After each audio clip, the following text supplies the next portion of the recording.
আজকে আপনাদের জন্য নিয়ে এসেছি নতুন স্বাদের ইলিশ মাছের পিঠা। সত্যি কথা, একেবারে ইলিশ মাছের পিঠা কখনো খেয়েছেন কি না জানি না, অসম্ভব মজা হয় আর একেবারে মুসমুসে ক্রিস্পি। চাইলে একটু সফটও রাখতে পারেন, আপনাদের ইচ্ছা। আর এই যে দেখুন, ভেঙেও দেখাচ্ছি, এটা কিন্তু খুব মজা হয়। চাইলে আপনি একটু ভেজিটেবল অ্যাড করতে পারেন, আর না চাইলে শুধু মাছ দিয়েও বানাতে পারেন। আমি তো একেবারেই হতভম্ব হয়ে গেছি, নিজেই বানিয়ে একবার দেখলাম কেমন হয়। আমি কিন্তু কারো রেসিপি ফলো করিনি, আমার উদ্যোগে এই বানানোটা। আর ভিডিওটি ভালো লাগলে শেষ পর্যন্ত দেখুন। চলুন রান্না শুরু করা যাক। এখন এই তো দেখছেন, প্রথমে পার্ট টু পার্ট ভেজে নিলাম। কিভাবে কি দেখলেন, কিন্তু কীভাবে আমি জিনিসটা প্রসেসিং করছি, কিভাবে রান্নাটা করলাম পিঠাগুলো, সেগুলো A to Z দেখার জন্য ভিডিওটি শেষ পর্যন্ত দেখবেন। আর ভালো লাগলে অবশ্যই সাবস্ক্রাইব করে দিবেন।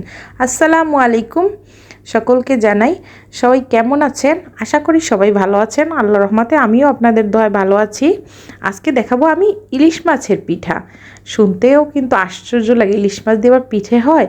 হয়তো অবশ্য অনেকে বানাতে পারে, আমি কখনো কাউকে দেখিনি বানাতে, তাই আমি একটু ট্রাই করলাম। দেখি ইলিশ মাছের ছোট ছোট মাছগুলো আমার বাসায় ছিল, এই জন্য এইটা দিয়ে আমি কিছু ইলিশ মাছের পিঠা বানায় দেখবো যে কেমন হয় স্বাদটা। এখানে লবণ দিয়ে তেলের ভিতরে, সরিষার তেলের ভিতরে, তারপর আমি মাছগুলো ভেজে নিয়েছি। পুরাপুরি না, ভাজতে গেলে দেখা যাবে যে মাছগুলোর মজাটা থাকবে না, ওইভাবে থাকবে না। যেমন ভাজাটা কড়া দিবেন না, একটু হালকা ভাজা দিবেন, শুধু মাছগুলো যে কাটা থেকে আলাদা করে নেওয়া যায়।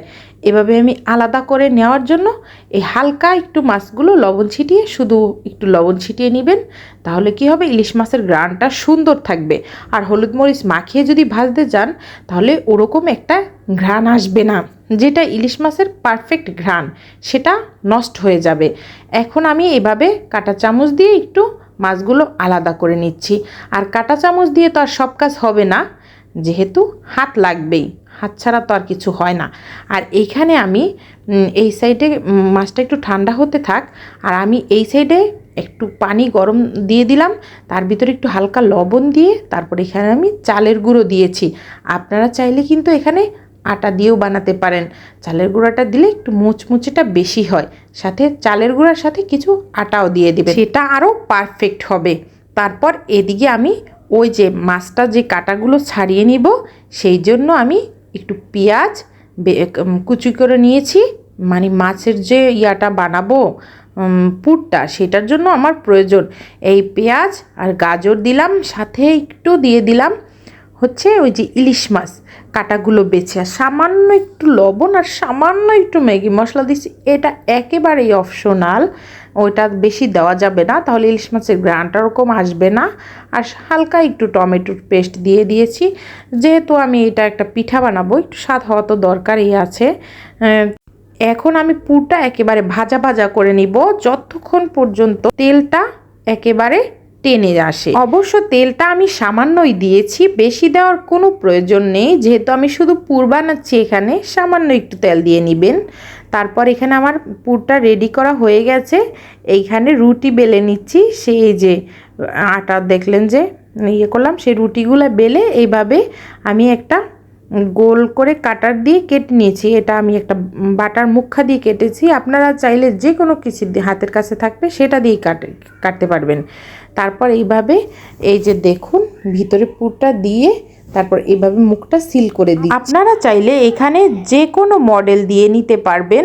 আমি দেখাচ্ছি একটা একটা করে কিভাবে আমি এভাবে মডেল করছি। আমি অতও পারি না, যতটুকু পারি ততটুকুই আমি ট্রাই করছি। একটা একটা করে এইভাবে বানিয়ে নেবেন। মডেল দিতে কিন্তু খুবই সহজ, আপনারাও পেরে যাবেন। অবশ্য অনেকে অনেক দ্রুত পারে, সুন্দর করে পারে। আমি যেইভাবে পারছি সেইভাবে আপনাদের সাথে একটু শেয়ার করলাম। এইভাবে দিলে কি হয়, দেখতে একটু সুন্দর লাগে। এটা আমি কুলি পিঠার মডেলটা করলাম, আমি কিন্তু অনেক মডেলেই করব।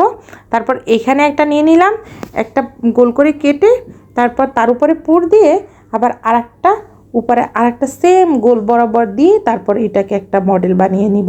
এইভাবে পারেন। এইটাও কিন্তু খুবই সহজ, একেবারে সহজ পদ্ধতিতে প্রত্যেকটা আমি দেখিয়ে দিচ্ছি। আমার ভিডিওটা তো একটু লং হয়ে যাচ্ছে, কি আর করার, আপনারা একটু ধৈর্য সহকারে দেখে নেবেন কিভাবে আমি পিঠাগুলো বানালাম। আর এই পিঠাগুলো খেতে কিন্তু অনেক মজা হয়, আর এত সুন্দর ঘ্রাণেই মনটা ভরে যায়। আর আমি যখন ভাজছিলাম তখন কিন্তু একটা স্মেল এসেছিলো।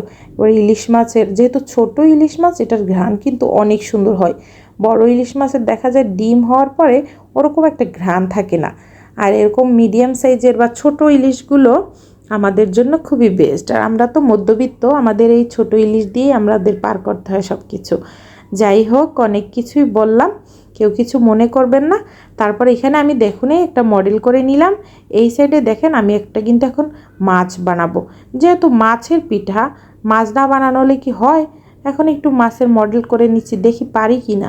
আমি তো অত একটা পারি না, চেষ্টার অসাধ্য তো কিচ্ছু নাই, আপনি চেষ্টা করলে সব কিছুই সম্ভব। তারপর দেখুন কত কষ্ট করে আমি এইভাবে কেটে কেটে নিচ্ছি। আপনারা চাইলে যে কোনো স্টাইলেই দিতে পারেন, আমি তো আগেই বললাম, কিন্তু আমার এখানে একটু মন চাচ্ছে, যেহেতু মাছের পিঠা, আর যদি মাছই না বানাই তাহলে কী হয়। এখানে দেখুন আমার বাচ্চা আবার একটা লং দিয়ে দিল, লং দিয়ে এই যে চোখ বানাইলো। আর এখানে আমি এই যে মাছটা কেটে নিলাম, তারপর ওই বরাবর আর একটা মাছ দিয়ে তারপরে যে পুরটা দিয়ে দিলাম। তারপরে এইভাবে প্রত্যেকটা মডেলের পাশ দিয়ে আবার এভাবে চামচ দিয়ে একটু কেটে কেটে দিব, তাহলে একটা ফুলের মডেল হয়ে যাবে। এই যে আমার প্রায় দেখেন বানানো প্রায় কমপ্লিট, সম্পূর্ণ এ টু জেড আপনাদের সাথে শেয়ার করলাম। আর এই যে আর একটা মাছও বানাবো, এই যে আর একটা মাছ বানানোও কিন্তু আমার প্রায় কমপ্লিট। আর এগুলো দেখতেও কিন্তু খুব কিউট লাগছে, তাই না?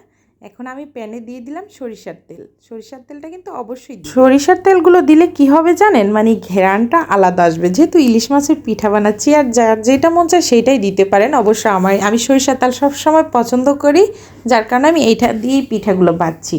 এখন আমি এই যে দেখুন একে একে ভেজে নিচ্ছি, আর পিঠাগুলো কী সুন্দর ফুলকো ফুলকো হয়েছে।